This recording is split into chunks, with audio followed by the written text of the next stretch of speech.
আসসালামু আলাইকুম এভরিওয়ান।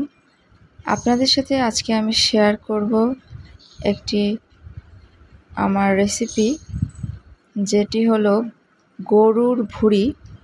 কেউ কেউ চেনেন গরুর বট নামেও। তো চলুন আজকে আপনাদের সাথে শেয়ার করি আমার আজকের রেসিপি গরুর ভুঁড়ি বা বট রান্না।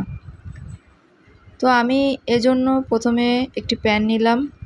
প্যানে নিয়ে নিলাম 200 গ্রাম তেল, সয়াবিন তেল, এবং এর ভিতরে দিয়ে দিলাম একে একে এলাচ, তেজপাতা, লবঙ্গ, গোলমরিচ, দারচিনি দিয়ে আমি একটু নেড়ে চেড়ে এটাকে গরম করে নেব। তো ভিউয়ার্স, আপনারা আমার চ্যানেলটিকে সাবস্ক্রাইব করবেন। আমার রান্নার ভিডিও ভালো লাগলে অবশ্যই একটা লাইক, কমেন্ট, শেয়ার করবেন। আর আমি যেহেতু নতুন, সেহেতু আপনারা আমাকে সাপোর্ট করলে আমি অনেক খুশি হব। তো এ পর্যায়ে আমি একটু 2 মিনিটের জন্য শুকনা মশলাগুলোকে একটু তেলের সাথে নেড়ে চেড়ে ভালো করে তারপরে মিক্স করে আমার বেটে রাখা পেঁয়াজ, রসুন, আদা এবং জিরার পেস্টটি আমি একসাথে দিয়ে দিলাম।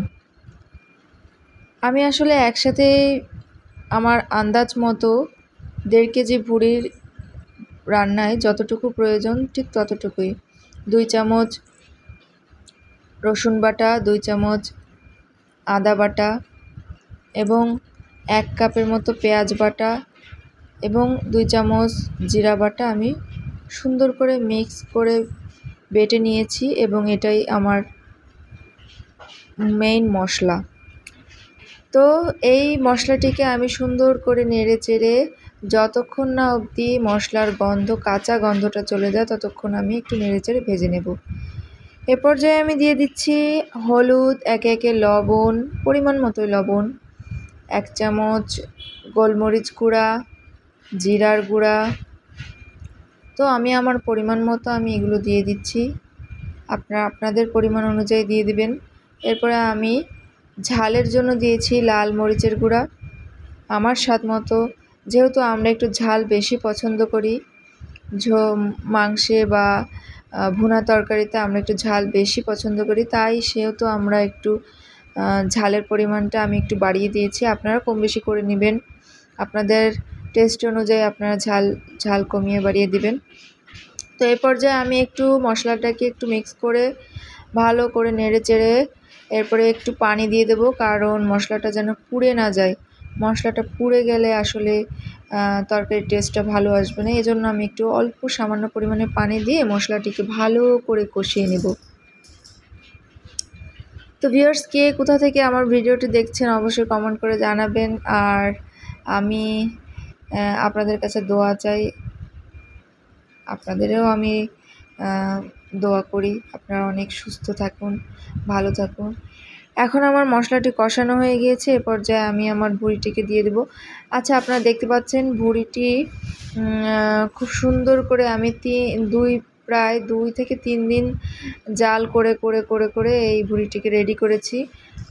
একবারেই ভুঁড়িটিকে রেডি করা যায়, কিন্তু আমরা একটু ভুঁড়িটাকে জাল করে করে রেডি করে তারপরে রান্না করে খেতে পছন্দ করি। এই কারণেই একটু সময় নিয়ে ভুঁড়িটিকে রেডি করেছি। যাই হোক, আপনারা একদিনেই রান্না করে খেতে পারবেন, এটা কোনো বিষয় না, যার যার টেস্ট অনুযায়ী। সো এখন আমি একটু ভালো করে মশলার সাথে ভুঁড়িকে সুন্দর করে মিশিয়ে নেব। সুন্দর করে প্রত্যেকটা ভুঁড়িতে যেন মশলা সুন্দর করে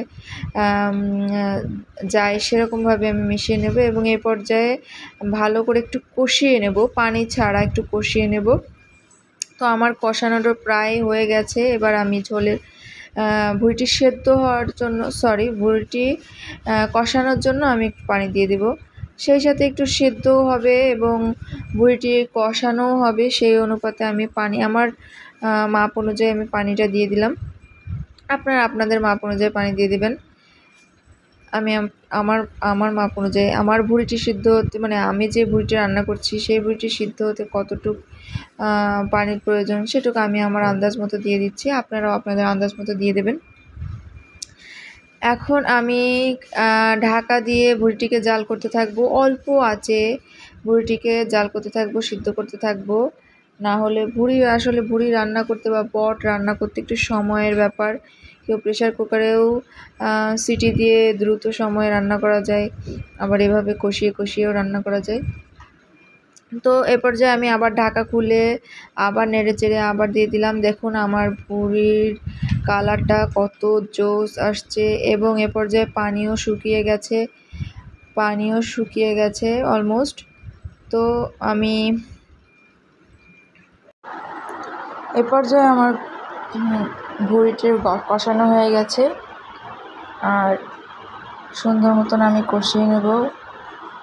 আসলে ভুড়ি বা গোশত যাই বলেন না কেন, যত বেশি কষাবেন তত বেশি টেস্ট আসবে। আপনারা সুন্দর মতন জিনিসটাকে কষালে আসলে খেতেও খুব স্বাদ হবে। দেখুন আমার একদম রান্নার শেষ অবস্থায় ভুড়িটি কেমন দেখতে হয়েছে, লোভনীয় সুস্বাদু।